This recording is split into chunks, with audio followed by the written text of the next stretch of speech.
உங்களுடைய மாத ஊதியம் என்ன, நீங்கள் அதை என்ன பண்ணுறீங்களா? அரசாங்கம் எனக்கு கொடுக்கறது 1,50,000 ரூபா சம்பளம் கொடுக்குறாங்க. 1,50,000 நான் கட்சியில் தான் கொடுக்குறேன். கட்சி எனக்கு மாதம் 11,250 ரூபா சம்பளம் கொடுக்குறாங்க. அதை வச்சு தான் என்னுடைய குடும்பத்தை நான் வந்து பாதுகாக்கிறேன்.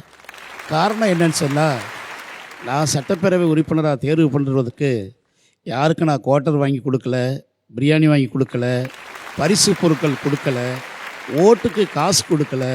இன்னும் சொல்லப்போனால் என்னுடைய சொந்த பணத்தை 1 ரூபா கூட செலவழிக்காமல் சட்டப்பேரவை உறுப்பினராக கதிரகோட்டை தொகுதி மக்கள் தேர்வு செய்திருக்கிறாங்க. அதற்கு பெரிய நான் மகிழ்ச்சியை தெரிவிக்கிறேன். அதே சமயத்தில் நான் தேர்தல் களத்தில் போகிற போது பல நூற்றுக்கணக்கானவர்கள் 1000, 2000, 5000 வந்து பொதுவெளியிலேயே டொனேஷன் கொடுத்து தைரியமாக நீ நில்லு, தைரியமாக போராடு, நீ ஜெயிப்ப என்று மக்கள் கொடுத்த நம்பிக்கையின் அடிப்படையில் தான் நான் வெற்றி அடைப்பதற்கு மிகப்பெரிய வாய்ப்பாக இருந்தது. அரசாங்கம் கொடுக்க எம்எல்ஏ அப்படிங்கிற பதவிக்கு உங்களுக்கு அரசாங்கம் கொடுக்கக்கூடிய ஊதியம் வந்து 1,05,000 ரூபாய். அந்த 1,05,000 நீங்கள் கட்சிக்கு கொடுத்துட்றீங்க. 11,500 ரூபாய் உங்களுக்கு கொடுக்குறாங்க. அதை வைத்து போதுமானதாக இருக்கா?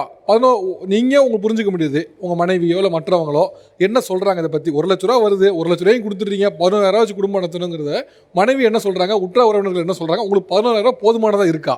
எனக்கு 11,250 ரூபாங்கிறது போதுமானது. என்னுடைய மனைவி 100 நாள் வேலைக்கு போயிட்டுருக்குறாங்க. 100 நாள் வேலைக்கு போகிறாங்களா? சும்மா ஆடு வளர்க்குறாங்க, மாடு வளர்க்குறாங்க, அதனுடைய பயன்பாடு இருக்கிறது. ஒரு எளிய குடும்பம். உங்களுக்கு வீட்டை பார்த்தா தெரியும், பெரிய செலவுகள் எதுவும் கிடையாது. ஆகவே நமக்கு வந்து ஒரு எளிய வாழ்க்கை. என்னுடைய துணைவியார் என்ன கேட்டாங்கன்னா, 1,05,000 சம்பளம்னு சொல்லிக்கிறாங்களே, அதை ஒரு நாளாவது நீ வந்து கண்ணில் காட்டு அப்படின்னு தான் அவங்க சொன்னாங்க. கண்ணில் காட்டுறதுக்கான வாய்ப்பு கையில் வாங்கலை, பேங்க்லேயே டிரான்சாக்ஷன் ஆயிடுது. ஆகவே பேங்க் மூலமே கையெழுத்து போட்டு கொடுத்துறதுனால அது கட்சிக்கு போயிடுதுன்னு சொன்னாங்க. சொன்ன உடனே அவங்க ஒரு மகிழ்ச்சி தான். என்னைக்கு வரைக்கும் பத்திரிகையாளர்கள், மீடியாக்கள் எல்லாரும் வந்து கேட்டபோது கூட என்னுடைய இடையர் சொன்னது, என்னுடைய கணவர் ஏழைகளுக்காக உதவிடுவதில் நான் துணையாக இருப்பதில் மகிழ்ச்சி அடைகிறேனே தவிர அவர் எம்எல்ஏ பதவியை பயன்படுத்தி வீட்டுக்கு ஏது சேர்ப்பார் என்று நான் விரும்பவில்லை என்பதான் சொல்கிறாங்க. ஆகவே அந்த 1,05,000 கட்சிக்கு கொடுக்குற போது டிரைவர், உதவியாளர், கட்சியே ஒரு கார் வாங்கி கொடுத்து மக்களுக்கு சேவை பண்ணுவதற்கு உதவி பண்ணியிருக்கிறாங்க.